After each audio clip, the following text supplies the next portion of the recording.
Bonjour à toutes et à tous. Dans l'actualité de ce mercredi, les soldes d'hiver ont commencé. Si le textile attire toujours autant de consommateurs, certains se laissent tenter aussi par l'électroménager. Après les crues de ces derniers jours, quelle solution pour éviter les inondations? En Pays de Morlaix, Sophie Lecroisier a rencontré ce mercredi les représentants du syndicat des eaux du Trégor. À la torche, la tempête a fait ressortir les déchets de la dune. Les élus et le représentant de l'État se sont rendus sur place pour constater les dégâts. Bienvenue dans cette nouvelle édition du mercredi 8 janvier 2014. Les soldes d'hiver ont commencé ce mercredi, elles dureront jusqu'au 11 février 2014. Alors traditionnellement, c'est l'habillement qui est le plus concerné, mais certains pratiquent aussi des promotions dans d'autres secteurs pour écouler leur stock. Exemple avec l'électroménager, par Julie Sicot. Dès l'ouverture ce mercredi matin, il y avait du monde dans ce magasin de discount brestois. Pas de solde, mais pour les clients ce n'est pas très grave. Ils ont déjà comparé comme ces clientes. J'ai fait un petit peu le tour et puis j'ai regardé un petit peu au niveau des prix. Sans les soldes, c'est abordable. Le plus bas prix dans les magasins de marque, ça n'atteignait même pas le prix d'ici, quoi. Un magasin plus sobre, moins de références mais de plus grosses quantités. Ce discounter qui a ouvert il y a un an n'a pas du tout le même profil que ses concurrents. On est à l'ère où tout est comparable, on a les comparateurs de prix, on a Internet qui est la plus belle des vitrines. Et donc les gens comparent très rapidement, c'est l'époque qui veut ça. Les gens apprécient faire des affaires. C'est devenu un sport national, je dirais même. À quelques mètres de là, une autre enseigne propose pour la première fois des soldes d'hiver. Des réductions qui vont jusqu'à moins 50%. Et le mot solde fait toujours de l'effet pour le client. Parce que c'était les soldes, on en a profité aujourd'hui pour venir voir les bonnes occasions. On l'a à 399, il était à 650 à peu près. Discount ou non, dans chaque enseigne, on a réussi à trouver un lave-linge à 249 € et même encore moins cher. Les uns et les autres ont dû s'adapter à la concurrence. Ça la relance, mais en même temps, on est capable, avec notre offre de produits et surtout notre offre de services, de faire face justement à l'arrivée de nouveaux concurrents. Alors avec ou sans les soldes, la guerre des prix est loin d'être finie. Ibrahimovic, Thiago Silva ou encore Cavani, les stars du PSG ne sont pas passés inaperçus. Quelques supporters bien renseignés avaient repéré leur hôtel à Brest mardi soir. Les fans du club parisien sont venus soutenir leur idole avant le match en retard des 32e de finale de la Coupe de France face au Stade brestois. Match qui a lieu ce mercredi soir. Et pour les supporters, les stars parisiennes du ballon rond ont toujours autant la cote. Reportage David Cormier. Paris. Paris, forcément. On attend les joueurs. On est venu voir, on les a déjà vus hier, mais on voulait les revoir encore avant qu'ils partent pour le match au moins. Donc on est arrivé pour 8h30 pour les attendre. Et là il est quelle heure? Et là il est 11h. Là ça fait 1 heure que je suis arrivé à peu près. Donc de les croiser en fait tout simplement.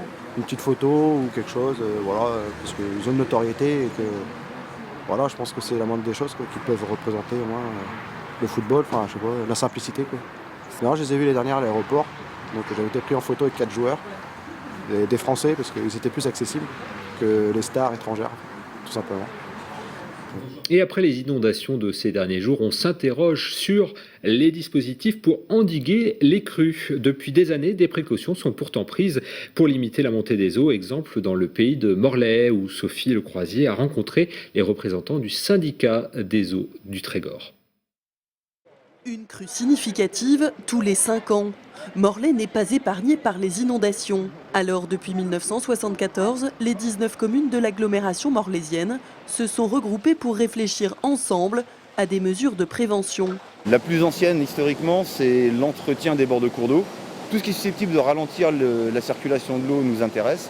Donc on travaille à reconstituer du maillage bocager. On travaille à mieux gérer les zones humides, on travaille sur les méthodes d'entretien des fossés. Seulement ces initiatives locales ne sont pas suffisantes pour éviter le pic de crue. Des études réalisées sur les 2 bassins versants de Morlaix ont démontré l'importance de la création de 13 bassins de stockage des eaux. En réalisant sur le bassin versant des ouvrages de ralentissement dynamique, on pourrait abattre de 15 à 20 cm jusqu'à 40 cm en ville à Morlaix. Mais depuis plus de 10 ans, le dossier traîne, faute de financement. Le projet, chiffré à 5 millions d'euros, a pourtant montré son efficacité économique. Chaque année, les dégâts liés aux inondations coûtent en moyenne à l'agglomération de Morlaix 2,4 millions d'euros. Les 13 ralentisseurs d'eau permettraient d'économiser près d'un cinquième de cette somme, soit 422 000 euros. Donc un retour sur investissement de l'ordre d'un peu plus d'une dizaine d'années pour des ouvrages qui sont conçus aussi à minima pour 50 à 70 ans. Même si le syndicat mixte du Trégor obtient la réunion du comité de pilotage courant 2014, les travaux de prévention des inondations ne pourraient être achevés avant 3 à 5 ans. Et on découvre petit à petit les effets des coups de vent et de la houle sur le littoral. À la pointe de la Torche, les vagues ont attaqué la dune et ont fait ressortir des déchets enfouis dans les années 60, un cadeau dont se seraient bien passés les élus. La pointe de la Torche, ses vagues, ses surfeurs et depuis quelques jours, sa décharge à ciel ouvert.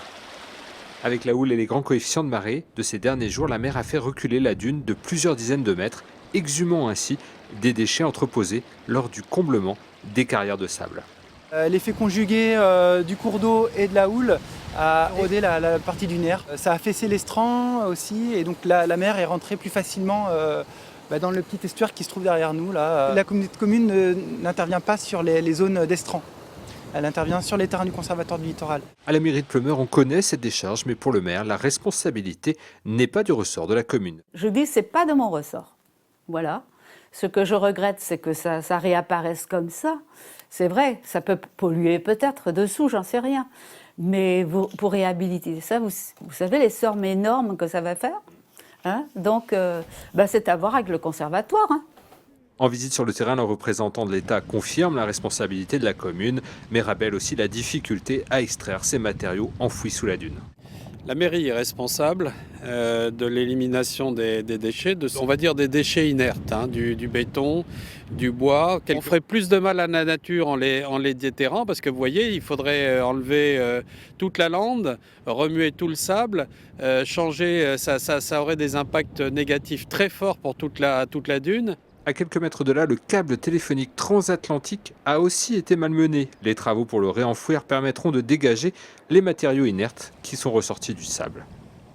Et puis autre effet de la tempête sur l'environnement et particulièrement sur la faune, la forte houle a éprouvé les organismes chez les phoques.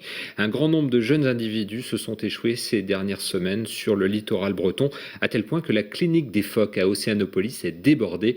Julie Sicot s'est rendue sur place. La clinique des phoques d'Océanopolis affiche complet. Depuis le début de la tempête, les phoques s'échouent sur les plages.